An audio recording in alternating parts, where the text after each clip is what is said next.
Good evening from Archie McPherson. 8 years ago, Brazil came indoors with on a beach and lifted the first ever FIFA Indoor World Cup in front of a widely excitable audience. Between them and that achievement is the host nation Spain, plus a crowd that could hardly be said to be sitting on the fence in this issue. Well, a stadium which hosted several of the Olympic events probably experienced more sedate occasions then, for this crowd has brought inside with them some of the clamour of the nearby Nou Camp, which suffered a blow, of course, last night with the defeat of Barcelona in the Bernabeu. Possession in the game itself. Spain, by the way, beat Ukraine 4-1 in the other semi-final, but without looking as if their supporters will be dancing in the Rambler. Public entertainment, if only because the game is normally viewed through the perspective of the traditionalist eye. To the extreme opponents of indoor football as a spectator sport, it's a bit like trying to make the America's Cup a dry land event on wheels. To the more tolerant, it is at least worthy of respect for the intrinsic skills which these players display within their own very specialized environment. In short, you either like this experience, they need not necessarily be greatly successful in the outdoor game, but they are finally home to the special requirements of this sport. And if you're joining us for the first time, you're almost guaranteed some spectacular goals by indoor football standards. Brazil, a little bit edgy, but edgy on the right kind of side. They are the favorites. They want to get on with this. And there they are, number 10 there, the man who scored a hat-trick, Choco, in the semi-final. Off we go into FIFA's third World Cup Indoor Cup Final.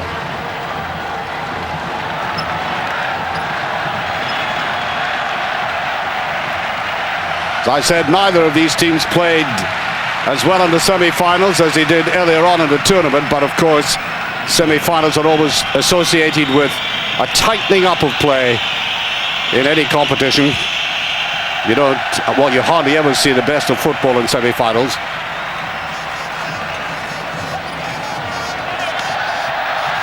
That's the Spaniards getting great backing. 17,000 watching this game. There they go, and a neat little tackle there by number 6, Firmino.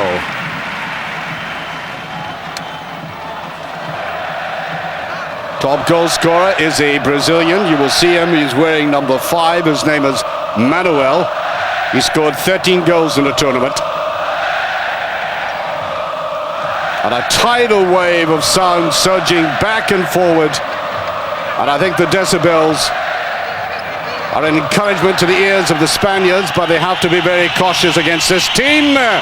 Beautifully driven in. And the goalkeeper, Jesus Claveria, against the top goal scorer, and he wins the first duel.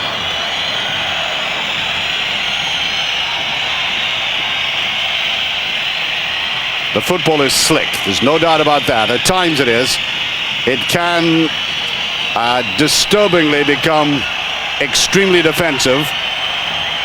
And even the Brazilians found it difficult to break the Russians down, who eventually wilted because they had to try and come forward.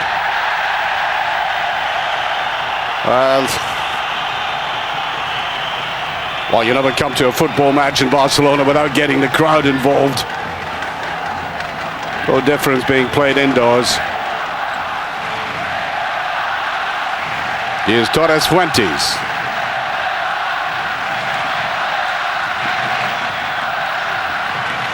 Top goal scorer for the Spaniards is a man called Santi. They're all wearing jerseys with their nicknames on them, not their full names.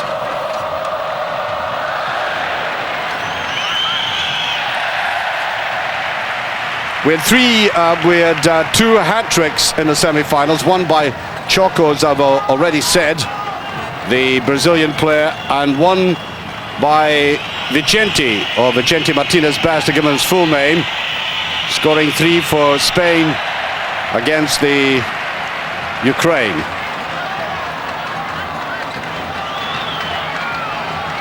But their top goal scorer is still Santi, though. Goalkeeper takes us well. While Brazil came to the Netherlands, as I said, 8 years ago and played a Dutch in the final and won then. So I don't think they'll be put off by this almost intimidating noise going on in the background.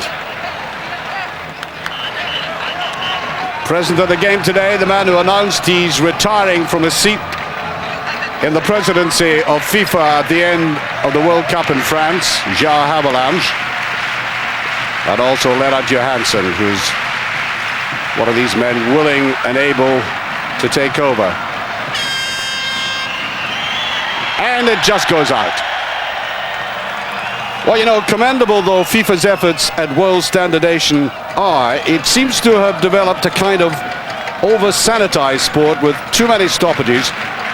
I must say I personally miss the kind of ice hockey off the sideboard sort of pitch which has been spurned for sidelines and kick-ins, as you've just seen.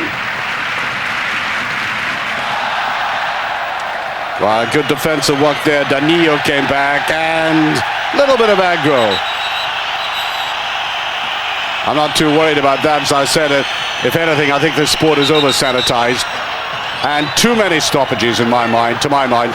I don't mind time being added on for things like free kicks and goal kicks when the play stops, but the play is going out of the sidelines too often and the clock stops.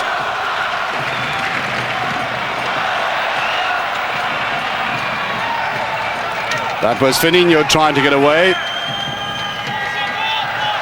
I make it about 5 minutes played.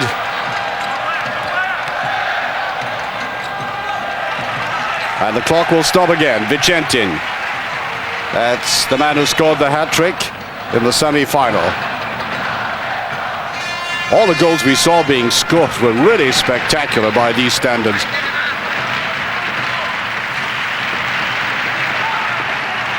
And the Brazilians have been quite happy to allow teams to attack them, and then they go down this pitch with bewildering pace.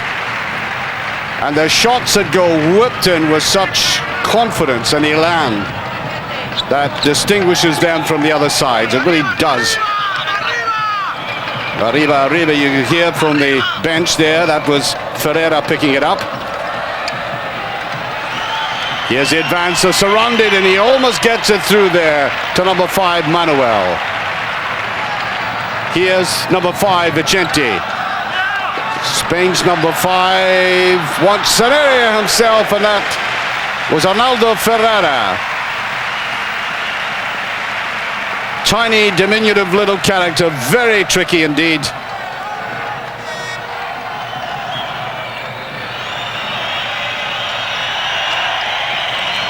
Brazil looking dangerous again. If this is a draw at the end of 40 minutes play, 20 minutes each half, we go into extra time with a golden goal being applied. The golden goal that the man watching this game, Jean Havelange, personally has objected to in the World Cup in France. But there will be, I think, many a battle about that. That's Pato. Ferreira picks it up, puts it inside to Sanchez. Here's the break. He's got a man on that side. It must be... No. Well, a real surprise there, missed by Danilo. And the problem there was the wrong man had come forward. Danilo probably much better as a defender than a goal nabber like that. But that's a dreadful miss by the Brazilian standards. Coach won't like that. They've buried all of these chances, and that was right over the top. You can hear what the crowd think about that. Yes, he took him away deliberately, and I think Danilo exhibiting a little frustration for having missed that glorious chance seconds before.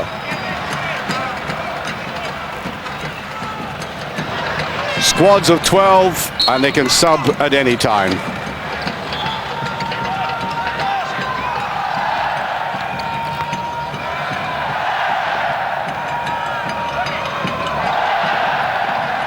That pulsating flamenco beat going on in the background and producing that rather over-ambitious pass down the middle. Well, in watching the games from the start, the timing of the long pass has been crucial at times. Now, Manuel.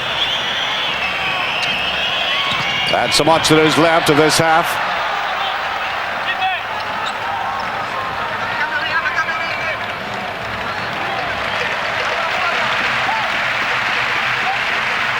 This is Ferreira. Pato almost getting an opening there. The man who came through there, Santi, who hadn't scored in the tournament up until the semi-final, but he scored a couple. Now, could Brazil be beaten for the first time in a final? They're not looking all that impressive at this stage. Ferreira is inside. Juan Linares. And the ball played just a little bit too much to the left-hand side. That's Spain's top goal scorer in the tournament. 6 goals he scored.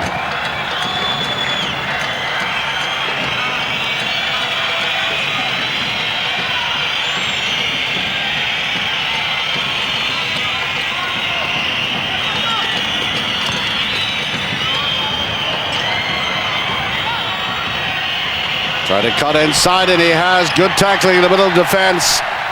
And Choco, who was quite outstanding in the semi-final, is the kind of burly player that you would rather not meet on a dark night coming at you, full pelt.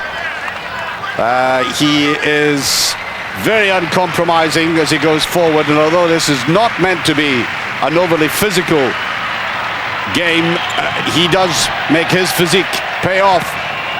Shots raining in now from the Brazilians. Here's the break. I think he's got to let fly. And does. Again, Santi comes forward. And the crowd almost ticked the roof off with this shot whipped in suddenly.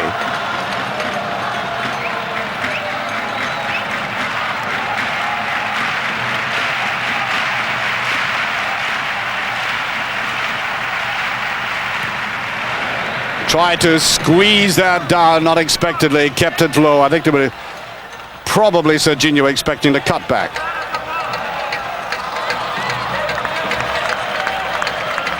Still no scoring. You're watching Spain play Brazil for the world indoor title.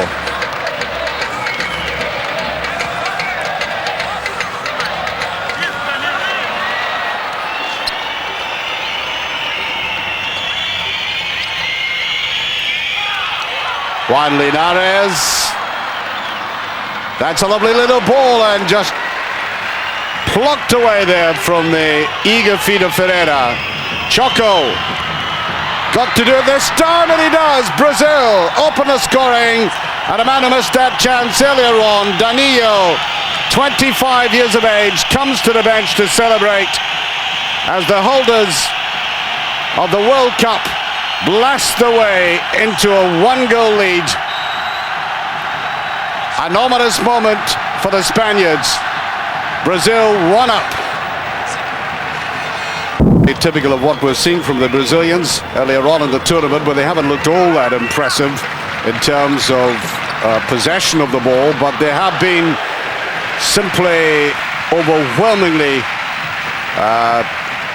tremendous in front of goal. They've been able to pick up chances that perhaps other teams would miss. And that has been the characteristic that separates them from the others. Now they've got to fight back. Spain 1 goal down, and testing out the Brazilian goalkeeper there, Serginho. The oldest player in the side, Serginho, 32. And the corner kick, that was Pato who drove that in. They're still trailing 1-0, and that's another corner kick. They have to beware the way the Brazilians can counter-attack.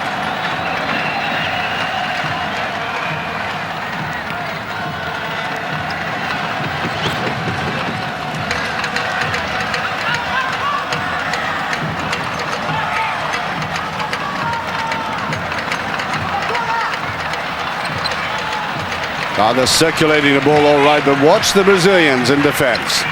They have their eye on one man, and then they leave another one free. Back he goes.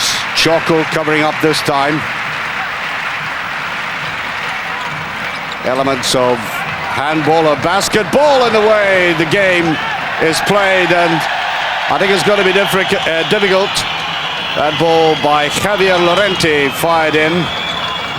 Difficult to beat this Brazilian goalkeeper.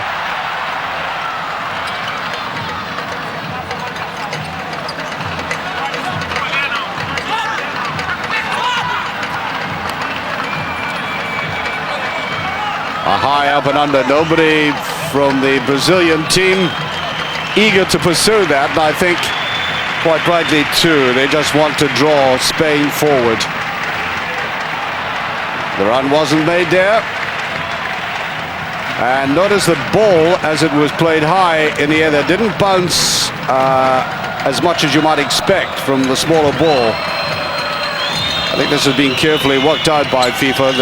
The balls in the previous competitions proved a little too capricious, and it's a little bit softer now and much more containable.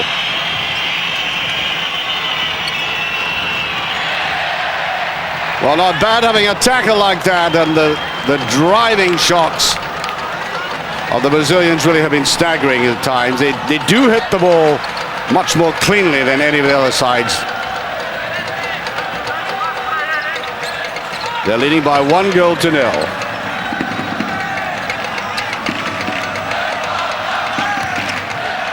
This little man can be dangerous, take it away from him, but I think what he lacked there was any support in the penalty box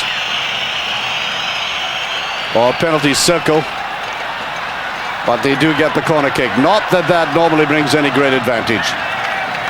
This is where I think I would prefer the game played right up against the boards. Widen the pitch, give the players just that little bit more breathing space. But I think I would be shot down in flames in the FIFA offices. But what then suggested that they want this to be seen as a kind of mini football match based on the normal standards, and that's a free kick. Manuel goes down. Manuel, the top goal scorer, 25, comes from Rio. The landings on the beach are somewhat softer, and off goes Javier Llorente, the man who had that great shot a couple of minutes ago. He might have a knee strain there.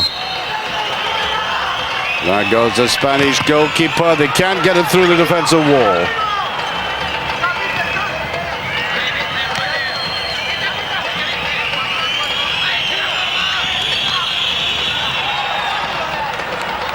While the Brazilians have been playing the effective football where it really matters, very near the Spanish goal.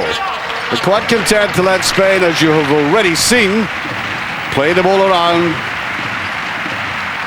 and then they come up and take it from them and make the sometimes lethal counter-attacks like this one. Manuel, Sandrinho, and Manuel hadn't made the run back. Still, only 1 goal in it.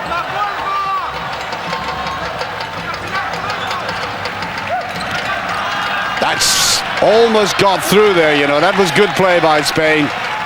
On the outside there was Pato, wanted to chip it inside. Well, there, tactical talk to Marcio by the coach. Oof. Well, there's a bit of curve in that. Well, as I said at the start, they do have their own skills, very finely honed to this environment, and you saw it there, and that's a weak ending.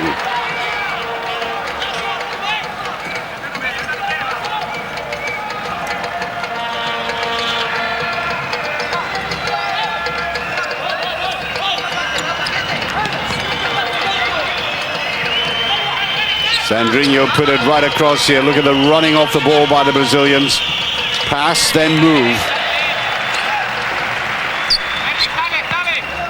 And of course the Brazilians have always been traditionally blessed with the ability to play in very confined spaces, quick 1-2 football. A la Romario, of course, and Bebeto. We've seen that pair do it so often for the Brazil national side in recent years. Players like Didier and Serginho, Pelé himself, all renowned for the quickness of movement and passing together.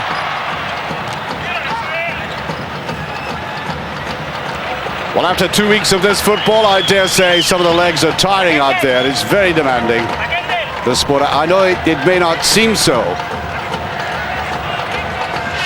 but the legs go, I think, before they start being unable to get the lungs going properly. I think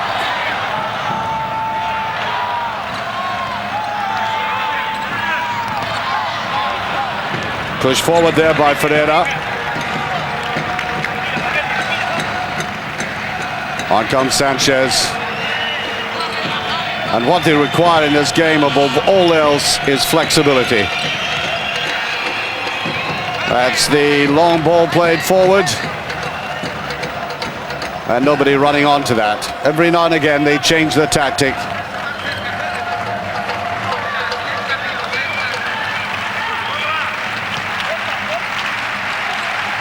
Well, the crowd have been behind them all the way. They still are. I think they're rather depressed by that Brazilian goal, just at a point when the Spaniards had been dominating.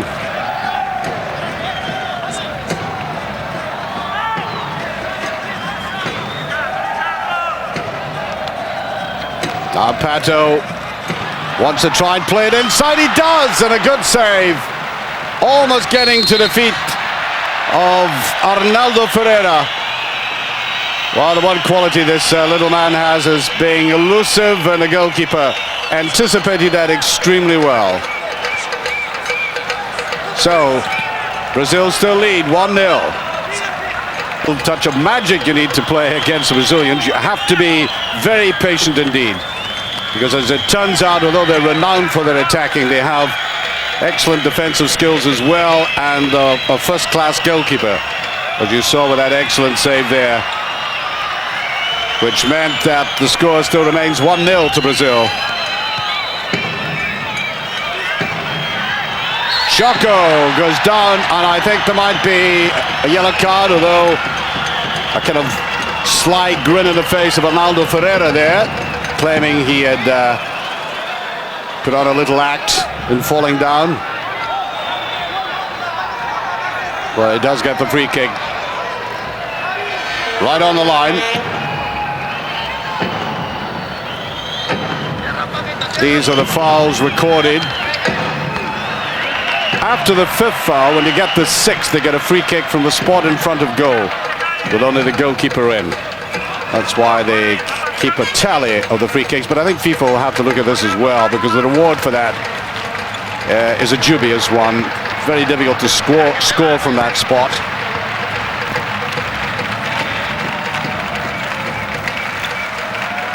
We don't want to necessarily make goal scoring any more easier in this, but if they're trying to cut out foul play, I think the reward must be a little bit harsher, better and harsher on the people who committed it. And that's a goal. Choco. 2-0.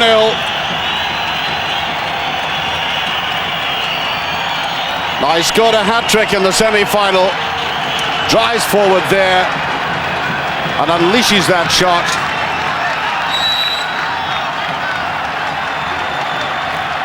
And now Brazil might not be an insuperable lead, but a very useful one at this stage in the first half. And there, as we watch the replay there, the ball slipped in. What a way to retaliate. It's Pato who makes it 2-1. To the delight of this crowd, and think a deflection though. Yes, the ball definitely deflected in.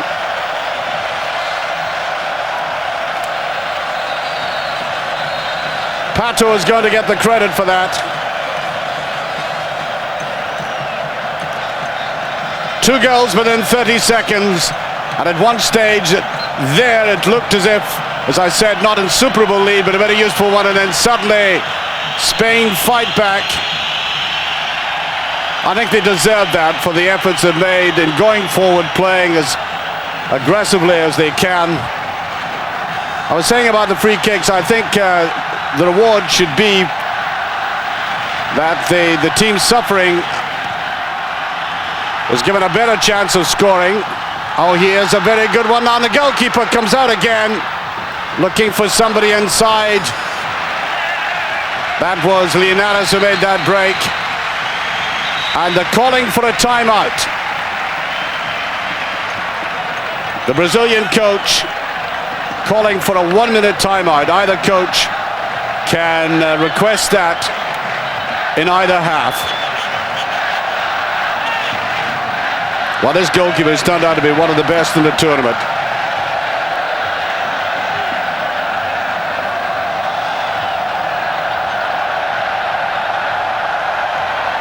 Drags the goalkeeper around. Yes, this business of trying to cut out foul play, I think it would be a better reward if the team had to lose a player for, say, like 2 minutes, something like that. Those who reached a certain number of fouls.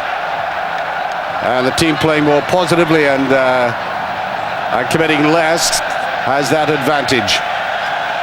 All these laws are under consideration all the time for indoor football by FIFA. But simply awarding a free kick with only the goalkeeper in is not bringing the just reward. You can see the white spot that they take it from right in the middle of that half.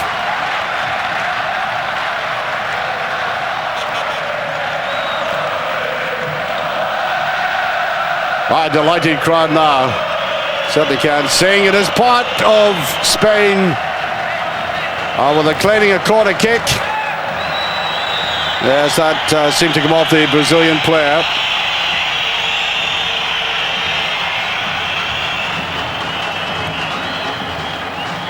I quite like the idea of the sin bin punishment, but that has been rescinded. It used to be, it's no longer.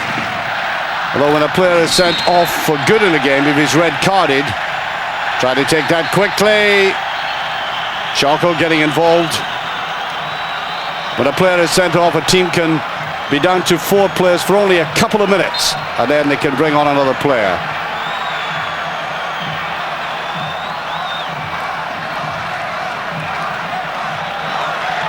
Santi to take this.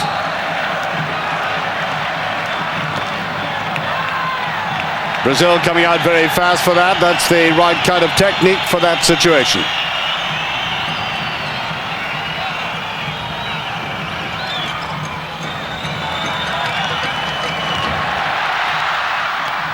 Bit more aggression. Can he cut it back? He's pushed right out of play, and that surely is a yellow card. Well, I'll be very surprised if it isn't. Well, the referee has awarded a free kick rightly.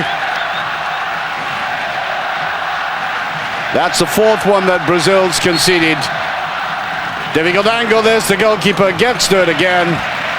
And almost the equivalent of a corner kick. And surprisingly, the Spanish corner kicks have been taken by players who try to impart a little bit of spin and curl to the ball.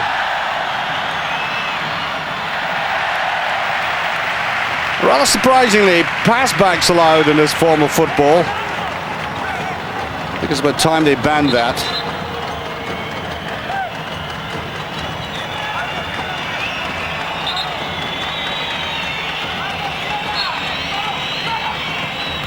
No, he couldn't curl it in. Should have passed it. That was Choco.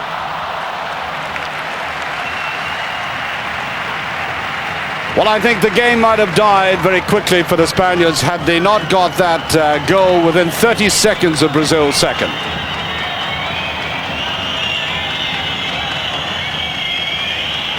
Now there's a briskness to the Brazilian play, which suddenly disappeared after that very quick Spanish riposte. And I do believe that the Spaniards at the moment have the upper hand.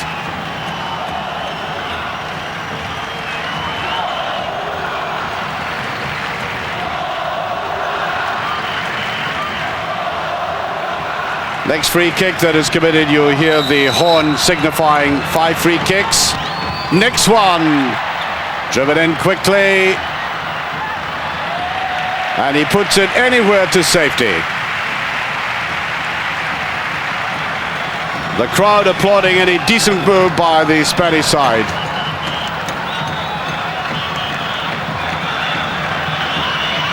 Manuel, I think he slipped himself, and that's a free kick. That's the 5th they've conceded.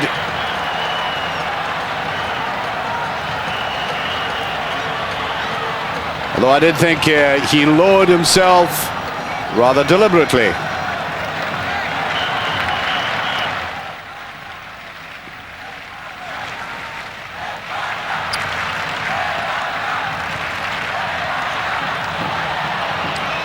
Fatal mistake, it could be brilliantly driven in, and there the 3rd goal by Marcio.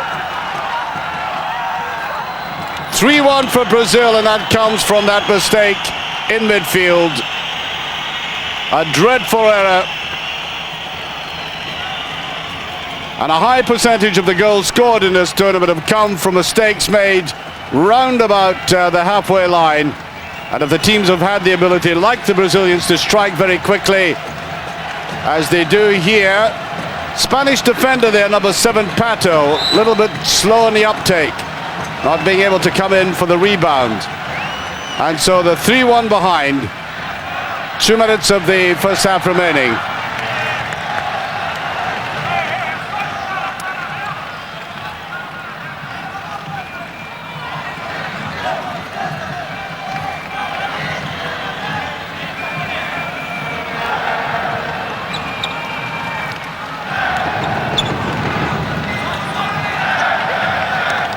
Pato tries to lay it off again. Too many Brazilian players round there. Can he put it inside?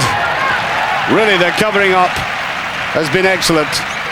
And at times you think they've perhaps a couple of players more on the pitch. Pereira fouled. And now we really ought to see the free kick from the double penalty spot, as they call it, with Indo football having developed its own terminology.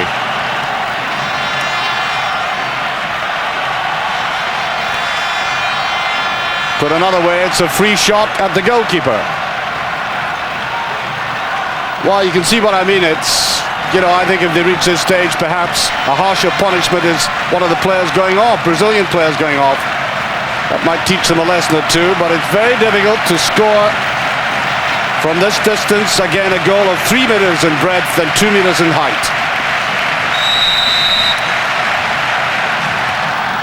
Just past.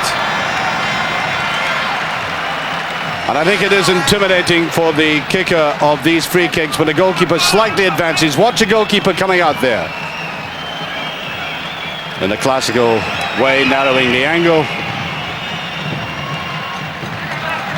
And I think they must have judged the keepers that if they can come out quickly enough to about there, it's not impossible to score, but very, very difficult.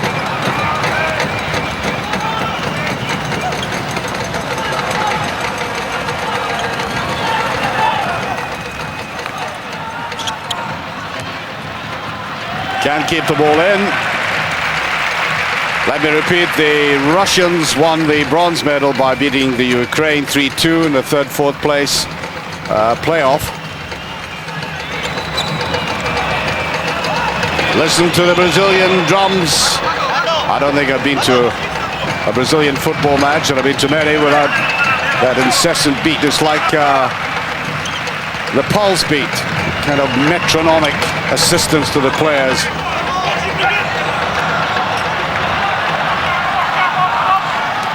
Spain could do with a goal at this stage.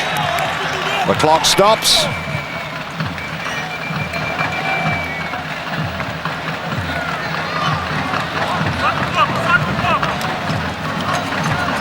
Played here to Ferreira.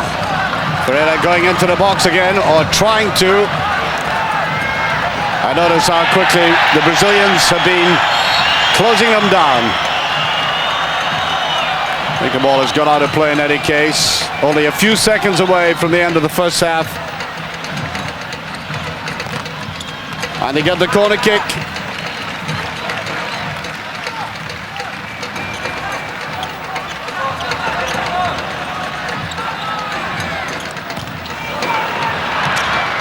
No, they're shooting not as incisive as the Brazilians.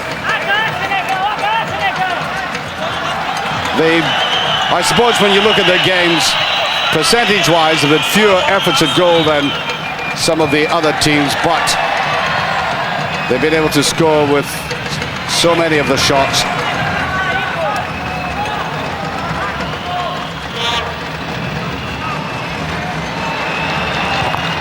That was Choco trying that, and I think that's a corner kick.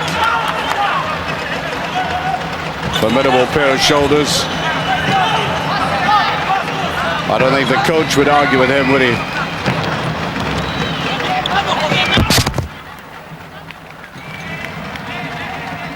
Ball hitting the mic, and we're almost hitting the halftime horn. 17 seconds away. They can scarce afford to lose another goal at this stage. And that defense is looking quite apprehensive. Now Ferreira sets it up. And weakly passed as this first half reaches its countdown to 0. There we are. End of the first half. And indeed a long first half lasting almost 33 minutes. When you include the stoppage time, and the Brazilian coach must be reasonably satisfied with that. We had that 2-goal lead, then a stunning riposte by the Spaniards, Pato scoring that other goal, and then Marcia, something of a major anticlimax. 99% of them Spanish supporters, and their side trailing by 3-1 at the start of the second half. And the great talent of the Brazilians, and what makes them so different from all the other sides, is their ability to snap goals out of virtually nothing. Their finishing is deadly, their movement is excellent, and in defense as well. And there, an own goal, a tragedy at the start of this half. Well, not for these supporters. For the Brazilian, who could not possibly have banked on this. Oh dear, oh dear. Now, he hadn't the slightest notion of that going in, but it goes in from Manuel. Now it's 3-2.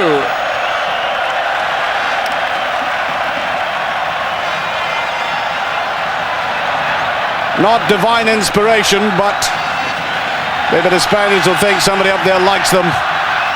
And that this should be their trophy. The last football final we had here between nations was the Olympic final. You might remember it. An astonishing climax when Spain won with the last kick of the ball against Poland. A remarkable evening that was. Now here's the indoor final, and they've been held back by that tragic intervention.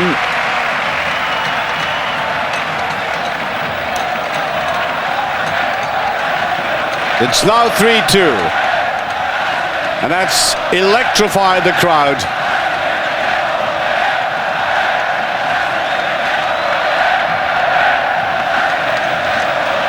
And now the vocal assistance is taking on a more creative turn.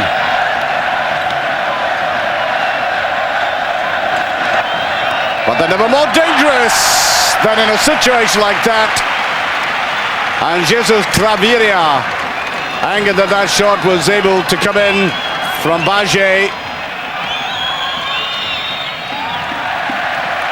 Well, the goalkeeping has been very, very good in this competition. Very agile. And remember, when this ball is hit cleanly, as it is especially by the Brazilians, it goes at a fair rate of knocks.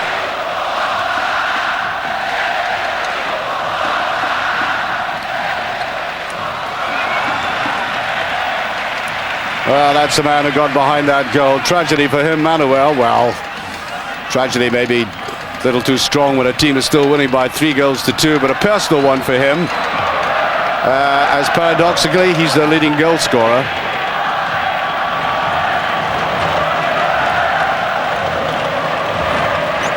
But oh, what a great psychological boost for the Spaniards, who every now and again have been playing rather slackly in midfield.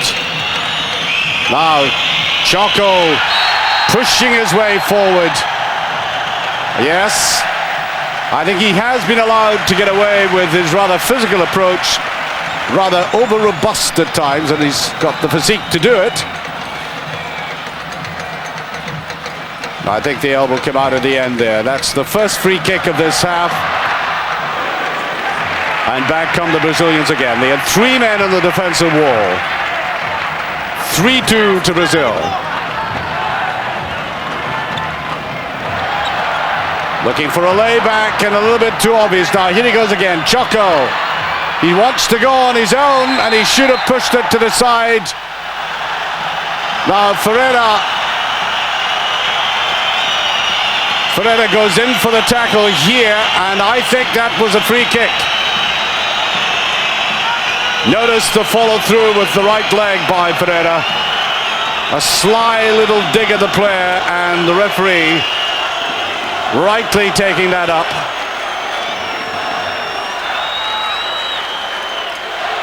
Just a little warning, and he went down very heavily indeed.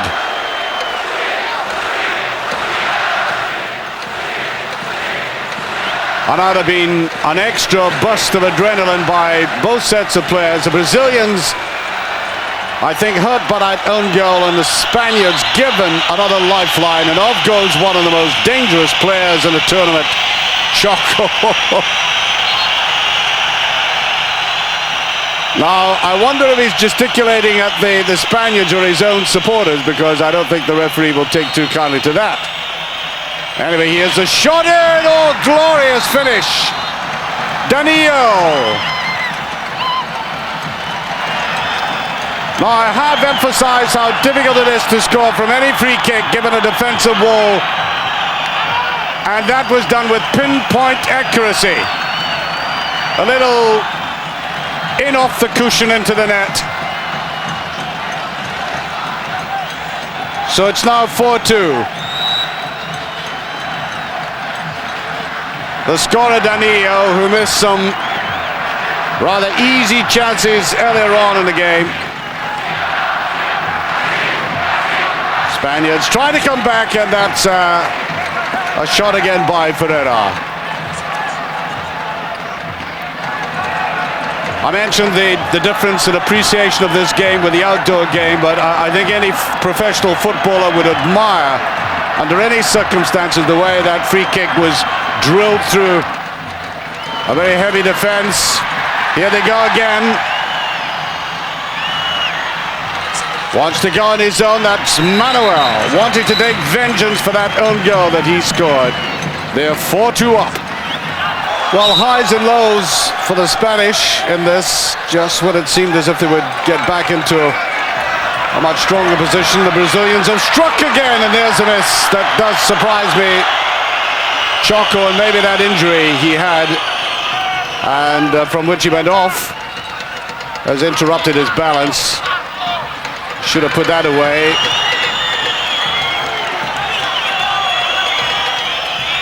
So 4-2 to Brazil.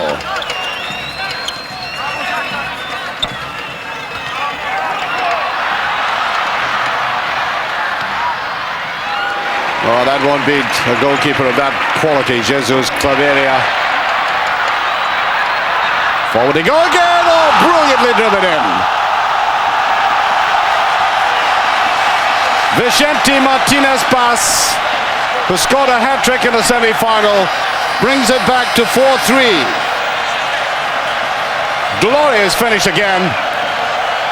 And even that superb goalkeeper beaten by the sheer velocity of this left-footed strike.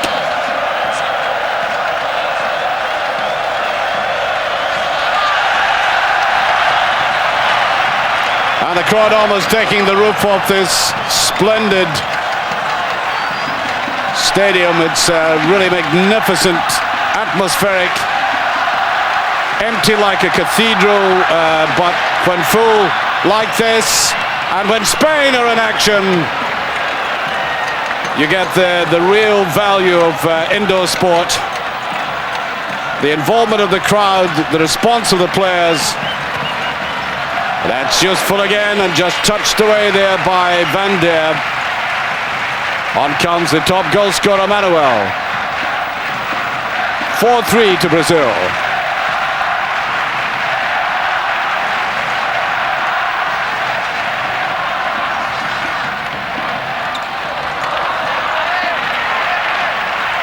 Well, I think that's the pass of a player more used to playing it off the sides. And then coming on for a rebound. Certainly missed that myself.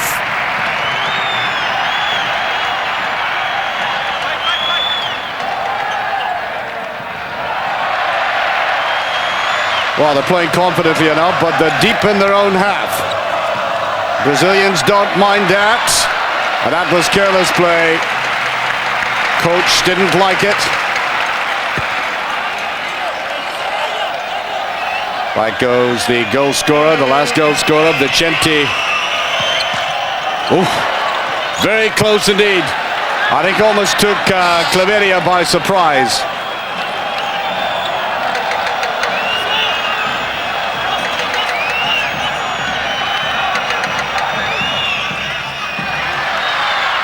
Through it goes, it's 1-on-1 and he gets away. Can he put it in? No.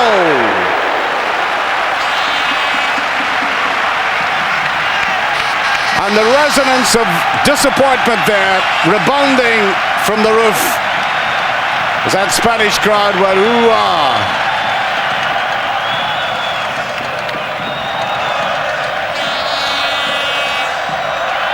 And now they feel their side has a chance.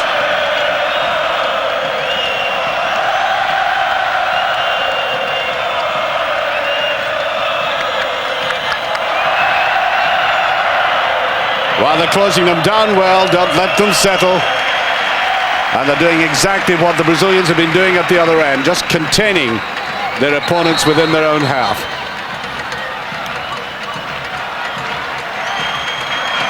Still put my money on the Brazilians, though. They're capable of turning the game so quickly and unexpectedly. Here's Choco. It goes out.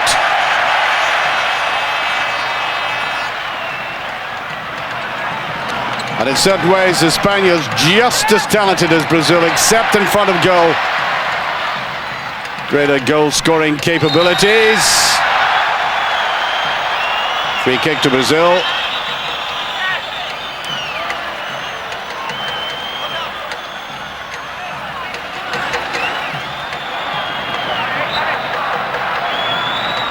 If you're just joining us, you're watching Spain and Brazil play in the World Cup indoor final. Yes, still a little bit too hard. The ball does travel very quickly, not as it used to. They've modified the dimensions, the weight and the bounce of the ball to make it a little more manageable, putting the emphasis on the player's skills.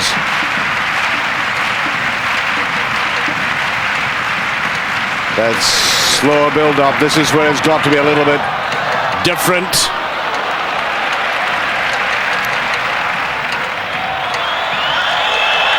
Well, I'm not quite sure what they were trying there. There's nobody forward.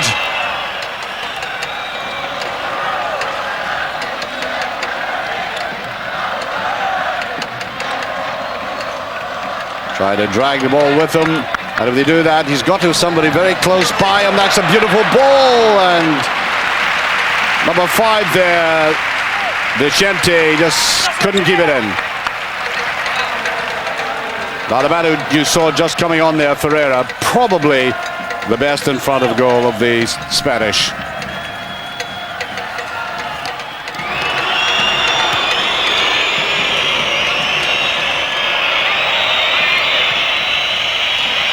This is where they are very dangerous. This angle might look difficult, but they're able to score from there as well. Better tackling, nice little wriggle round. And that was Choco who did that.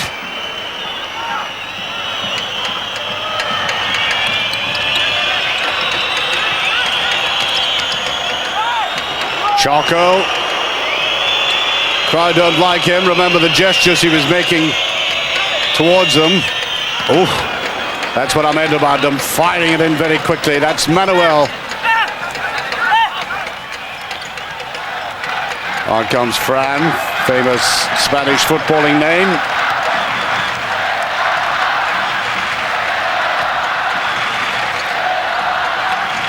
And the movement of the ball has got to be swift and unexpected.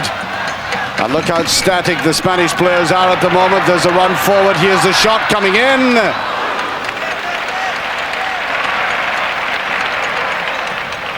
Another substitution, I think. Or is Fran's taking the kick in. Fran made a mistake with that. Brazil on the attack with only 2 men up though. Chaco. Back to Manuel. On by Sandrinho. Chaco. I don't think he's going to get the freedom of Barcelona, is he? Looks a jovial kind of character. Barrel-chested. Wriggles his hips extremely productively on the pitch. Oh, that must be off the post. Well, the Spanish defense totally exposed. Firmino misses a glorious chance to score the 5th. Still 4-3 to Brazil. The surprising thing of all is that Manuel, with several of the chances he's had, has only scored once in the game. Well, he skids away off the pitch. And the goalkeeper trying that longish one. Several of the teams in the competition have dropped the goalkeeper or their assigned goalkeeper and brought on an outfield player to play in goal so he could come forward, especially when they were trailing. Well, we might yet see the Spaniards do that if it stays the way it does. 4-3 to Brazil with just a couple of minutes remaining.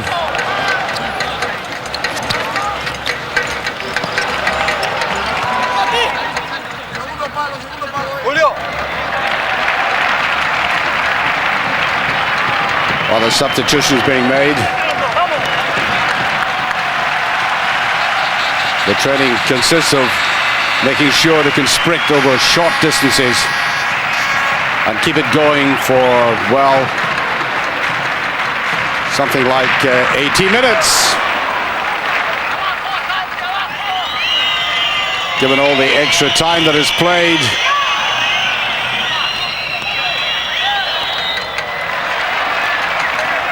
Well, it's just on 3 minutes remaining.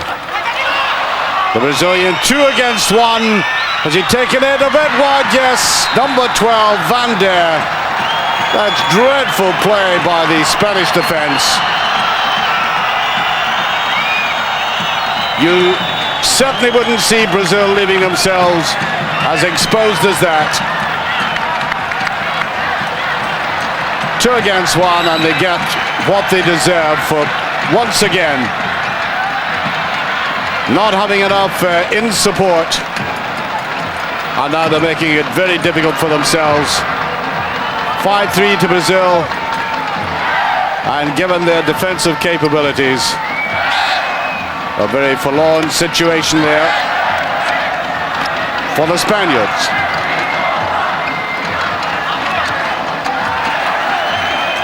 Oh, it's a high up and under there.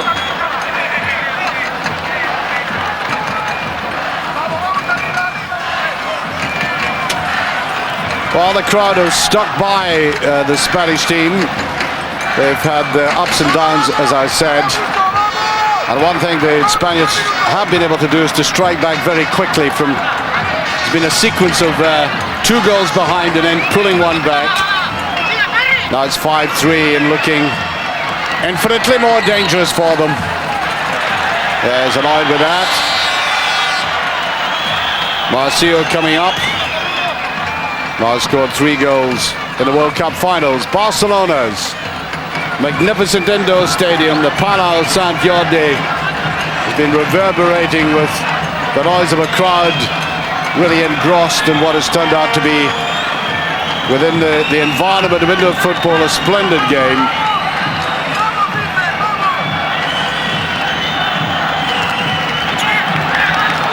Really have to adjust your critical faculties when you're taking the sport into consideration.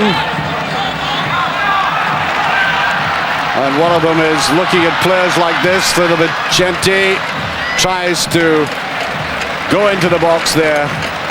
A nimble, will-o'-the-wisp kind of player.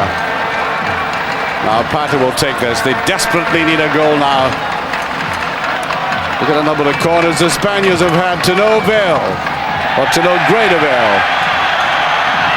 Oh, no. Vicente, a little touch of nastiness there. I think that comes from suddenly being in this rather negative situation in front of their home crowd. That's the free kick, surely. Now then, will they be able to do what the Brazilians did at the other end? Danilo's magnificent free kick once again put the Brazilians out in front at 4-2. Now at 5-3, Spain have the chance of getting it back. They're against a very good goalkeeper in Serginho. Now from that angle, it might appear to some that it might not be all that difficult to score, but considering the size of the goals, the agility of the goalkeeper and the defensive wall, it's a formidable problem. There's a shot, it's got in! Straight through there, Vicente. 5-4, the second goal he scored, rolled in front of him, the defensive wall broke up. And although he didn't take it directly, Laurenti, he did the right thing. And the Brazilians made that fatal error of breaking up what so far has been a rigidly compact defense. Now there's only one goal in it, but so little time left. Now could the game go into extra time? Manuel. Look at the player away in the far side, he's uncovered. Great save by the goalkeeper, and Manuel does it. 6-4. Just when the Spaniards looked as if the Brazilians might reel under that strike from the free kick. Again, a really haphazard defense, caught out again by Manuel, a second goal.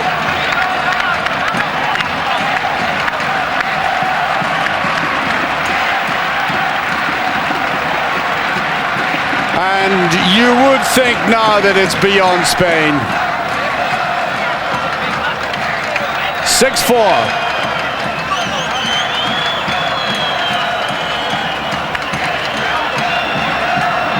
Well, they're accustomed to doing that. Well, they were up till 1970 anyway. I used to watch them, and then that lack of success all these years until the United States for a Brazilian side. And now here they are indoors on the verge of their third consecutive world title. Oh dear, what it's like to be a coach of a side. You see them fighting back with a chance, and then the defense lets them down again. That's another one, no. Once again carved up, they're anxious to get on with it. Danilo, the scorer of that crucial free kick which took the score to 4-2. Just at a time when Spain were at their best. Corner kick.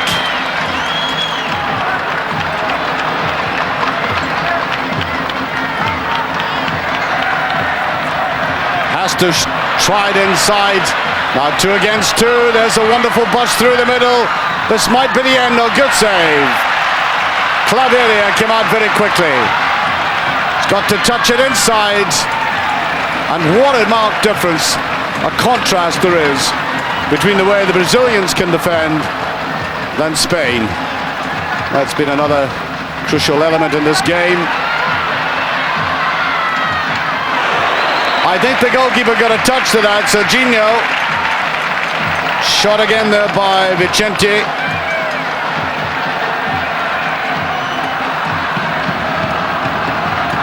Good left foot drive. The man who scored that shot from the free kick. Slipped to him by Llorente. 2 goals in it. Spaniards in the crowd trying to out-sing the Brazilians. Still behind us, the team, which is commendable. And only 53 seconds remaining.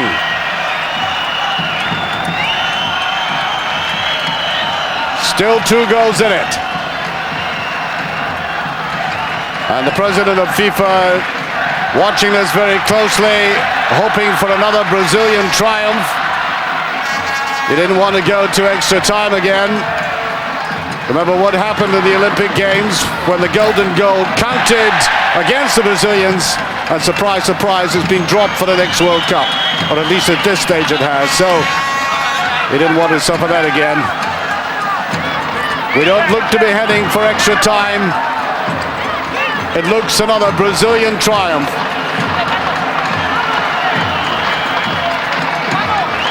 Plays it safely all the way down the pitch. A Spanish team that's been let down by a very leaky defense. Poorly organized. I think the sheer desire to press forward to appease this crowd, demanding success from the outset, made them a little careless in defense. Look at the Brazilians, bottom right. Little chorus line of celebration.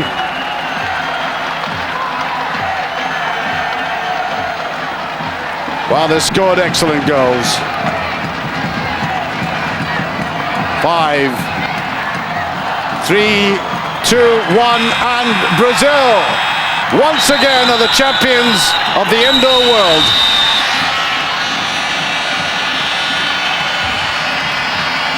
They first won it in 1989 in Amsterdam, 4 years later in Hong Kong, and now here in Barcelona, and the Spanish and Brazilian coaches embracing. I hope they separate before too long, or else action would have to be taken. And here, the celebration by the Brazilians and the contrasting sight of the Spanish players, rather more subdued.